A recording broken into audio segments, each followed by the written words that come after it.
ჩემი აზრით ინტელექტუალური ადამიანი, ანუ ბიჭი ჩვენი ასაკის განათლებული, რომელთანაც მართლაც ყველა თემაზე შეიძლება ლაპარაკი, მე მგონი უფრო საინტერესო პიროვნება უნდა იყოს და არა რომელიც ქუჩაში დგას. რაღაც გარკვეული ხიბლი, ალბათ გარკვეულ ასაკში ამასაც აქვს, ანუ რაღაც გოგოებში რაღაც ასაკის განმავლობაში ეს მაინც ჭარბობს, რომ ასეთი ბიჭები მოსწონ. თუმცა მე ვფიქრობ ეხლა, რომ ალბათ ყველაზე კარგი ასაკი ახლა ის არის, რომ დაფიქრდე, გაანალიზო აი ჩვენი ასაკი, ან ჩვენი თაობის ბავშვები. სწორედ იმაზე უნდა ფიქრობდნენ, რომ გაანალიზონ, მერე მომავალში რა იქნება. ასაკი ისეთია, ამ პერიოდში ეს გარდაუვალია ჩხუბი, დაპირისპირება, მაგრამ თაორია სერიოზულ არაფერში გადაიზარდოს, ესეც გაივლის ასაკთან ერთად. კრიმინალს კარგი არავისთვის არ მოაქვს. ანუ თავი კრიმინალებისთვის შეიძლება კარგი არის ეს, მაგრამ ხალხისთვის ეს არ იქნება კარგი. მე თუ ვინმე შეურაცხყოფას მაყენებს, არ მივცემ მე საერთოდ არ მოვიქცევი ისე რომ არ მივცემ ბიჭს იმის საბავს, რაც არ უნდა თავხედი იყოს და რაც არ უნდა არ იცოდეს საერთოდ როგორ მოექცეს გოგოს, არ მივცემ მე იმის საბავს, რომ მან შეურაცხყოფა მომაყენოს, არ მოვიქცევ ის რომ ან ხელი დამარტყას, ან რამე ისეთი. ხა ან თუ გიჟია და თუ ყველას ეჩხუბება, იქ სხვა საქმეა, მაგრამ თუ თავხედია, შენ თვითონ არ უნდა მისცე იმის საბაბი, რომ მოგექცეს ცუდად. It's რა ზოგჯერ ბავშვებს არ უნდათ რომ ეს გააკეთონ, მაგრამ გარემო უქმნის ისეთ საბაბს რომ ეს გააკეთონ.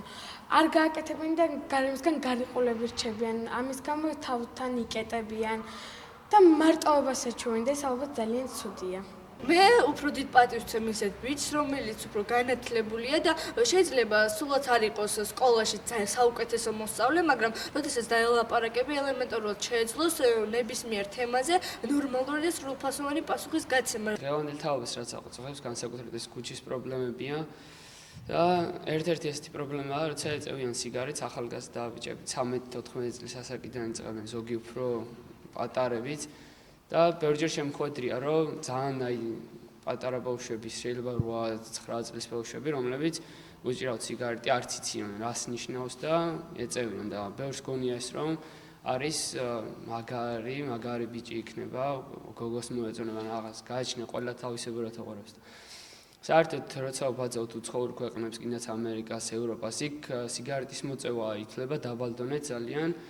და იქ უფრო მისდევენ სპორტს, ჯანსაღ ცხოვრებას და შეგვიძლია რომ მივბაძოთ მათ კარგში, ანუ კარგი რაც აქვთ, ისა მოვიღოთ მათგან და რაც ის ცუდია ის გარყვნილებაში თემაში არ დაუდგეთ გვერდში.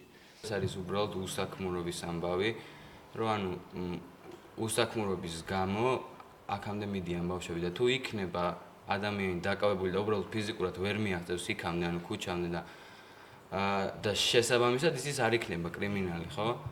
და ეს არის ჩემი აზრით ძალიან უბრალოდ და მარტივი რაღაცა, რომ უნდა იყოს დაკავებული უბრალოდ და ვერ უნდა მიაღწიოს ქუჩამდე.